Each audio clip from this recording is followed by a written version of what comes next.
অঙ্কটা কয়েক বছর ধরে কিছুতেই মেলাতে পারছিলেন না আমার আপনার মতো সাধারণ মানুষের কেউই। মাত্র কয়েক বছর ধরে বিদ্যুতের বিল কিরকম লাফিয়ে লাফিয়ে বাড়ছে। হিসেব বলছে 2011 সালে সিএসসি যে বিদ্যুতের প্রতি ইউনিটের মাসুল ছিল 5 টাকা 87 পয়সা, 2024 সালে তার মাসুল বেড়ে দাঁড়িয়েছে 7 টাকা 31 পয়সা।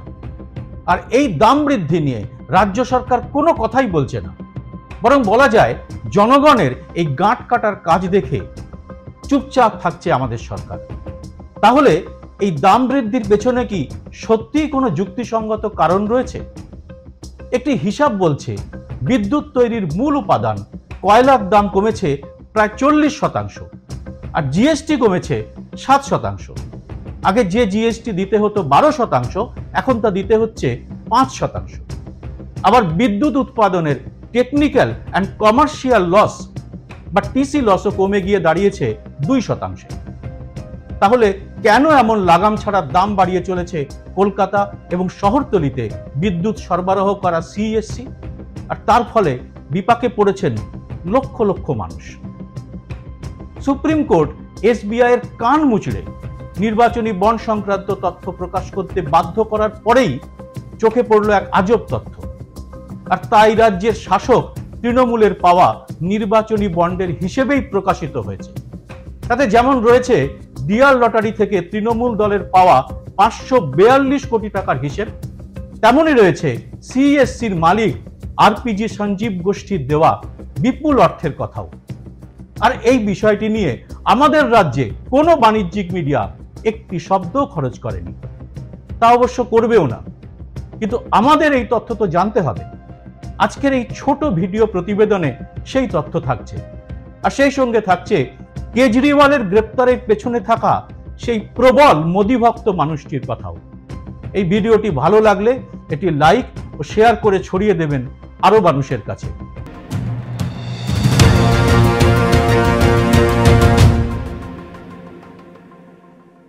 নমস্কার, সবাইকে স্বাগত। আমি সুব্রত বসু। নির্বাচনী বন্ড যে কোনো কারবারি স্বাদ করে বা গণতন্ত্রকে ভালোবেসে দেয় না, তা তো এখন দিনের আলোর মতো স্পষ্ট হয়ে গেছে।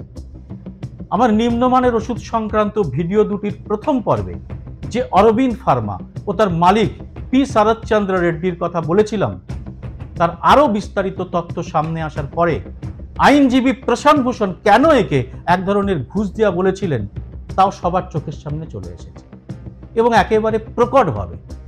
কিরকম? দিল্লির মুখ্যমন্ত্রী অরবিন্দ কেজরিওয়ালকে যে আবগারি কেলেঙ্কারির মামলায় গ্রেফতার করা হয়েছে, সেই মামলার রাজসাক্ষী এই শরৎচন্দ্র রেড্ডি। আর এই জমজমাট ক্রোনোলজিটা এবার ভালো করে শুনুন। 2022 সালের 10 নভেম্বর এই রেড্ডিকে গ্রেপ্তার করে ইডি।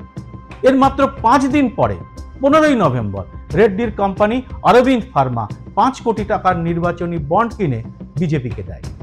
মানে বলা যেতে পারে রেড্ডি এই 5 দিনে মোদির আদর্শে এমন উদ্বুদ্ধ হয়ে ওঠেন যে সংস্থার 5 কোটি টাকা তিনি বিজেপির তহবিলে দিয়ে ফেলেন, এবং তার জেলে বসেই 2023 সালের মে মাসে তিনি কোমরের ব্যথার যুক্তি দিয়ে জামিনের আবেদন করেন। ইডি সেই জামিনের বিরোধিতা করেনি। অবাক হয়ে গেলেন? ঠিকই শুনেছেন, ইডি জামিনের বিরোধিতাই করেনি। এরকম নজির আগে কখনো শুনেছেন? আর ছাড়া পেয়ে তিনি এই মামলার একেবারে রাজসাক্ষী হয়ে অরবিন্দ কেজরিওয়ালের বিরুদ্ধে বয়ান দিতে রাজি হয়ে যান। আর সেই সঙ্গে আবারও মোদির আদর্শে অনুপ্রাণিত হয়ে এবারে 25 কোটি টাকা বিজেপির তহবিলে দান করেন। আর এই ভক্তির জেরেই ঠিক মোক্ষম সময়, মানে লোকসভা ভোটের আগে গ্রেপ্তার হলেন কেজরিওয়াল। ইডি রেড্ডির এই বিবৃতিটাই আদালতে জমা দিয়ে কেজরিওয়ালের জামিনের বিরোধিতা করেছে। কি ক্রোনোলজিটা বোঝা গেল? এই হচ্ছে দেশ তথা মোদি ভক্তির একটি ছোট্ট নমুনা।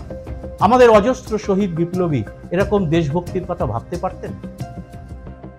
এবার আসা যাক এই বাংলার দেশভক্তির নিদর্শনে, যে প্রসঙ্গ দিয়ে আমরা প্রতিবেদন শুরু করেছিলাম।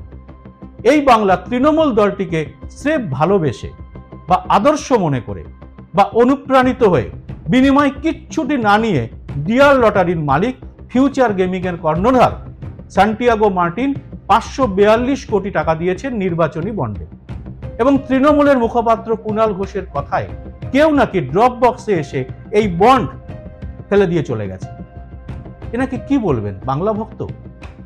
কিন্তু তিনি ছাড়াও আমরা এই হিসেবে আর যে সংস্থার নাম পাচ্ছি তা তো চমকে ওঠার মতো, আর সেটি হলো আরপিজি সঞ্জীব গোষ্ঠী, যাদের একটি কোম্পানির নাম সিএসসি। এই গোষ্ঠীর 4টি সংস্থা মিলিতভাবে নির্বাচনী বন্ডে তৃণমূলকে দিয়েছে মোট 444 কোটি টাকা।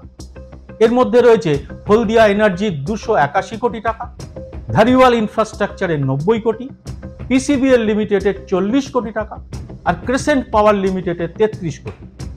এগুলি সবই আরপিজি সঞ্জীব গোষ্ঠীর সংস্থা। তারাও চুপচাপ ড্রপ বক্সে ফেলে গেছে এই বন্ড। হাসি পেলেও হাসতে কিন্তু মানা। এই সংস্থাগুলোর নাম পর্যন্ত মুখে আনা বা লেখার ক্ষমতা আমাদের এখানের কোনো বাণিজ্যিক মিডিয়ার নেই, কারণ এই সব সংস্থার বিপুল বিজ্ঞাপনের টাকায় এখানে সব মিডিয়ায় প্রতিপালিত হয়ে থাকে। তাই এ নিয়ে কেউই আপনার কথা বলবে না ধরেই রাখতে পারে। তাই বিদ্যুতের দাম নিয়ে আপনার গাঁট কাটার পেছনে কারা আছে তা নিয়ে প্রশ্ন না তোলাই ভালো নয় কি? কিন্তু এভাবে কি চেপে রাখা যাবে দুর্গন্ধকে? আপনারা কি বলেন জানান কমেন্ট বক্সে। ভিডিওটি ভালো লাগলে প্রচুর শেয়ার করুন, আর এরকম আরো ভিডিও পেতে চ্যানেলটি সাবস্ক্রাইব করে নোটিফিকেশন বেলটি চালু করে রাখতে ভুলবেন না। মনে রাখবেন, আপনার এই ছোট্ট কাজটি আমাকে এই ধরনের ভিডিও আপনাদের সামনে আনতে সাহায্য করবে। জয় হিন্দ, সত্যমেব জয়তে।